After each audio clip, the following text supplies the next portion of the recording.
అదంతా కాదు కానీ నీకు ఏ స్కిల్ ఉంది, ఎన్ని ఇయర్స్ ఎక్స్పీరియన్స్ ఉన్నాయి, ఏం చేస్తావు, ఏం చేయలేవు, అదంతా నాకు వద్దు.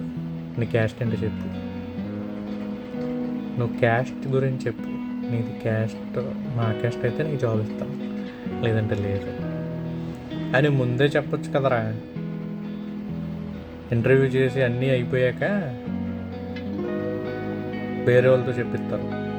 లేదంటే వెళ్తే ఏమో ఏమి అడగరు, స్కిల్స్ అడగరు, ఏం అడగరు.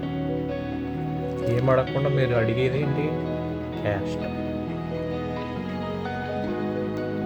అలాంటప్పుడు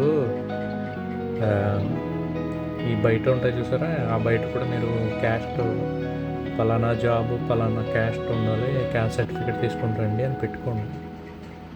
ఓకేనా? బాయ్. Thank you.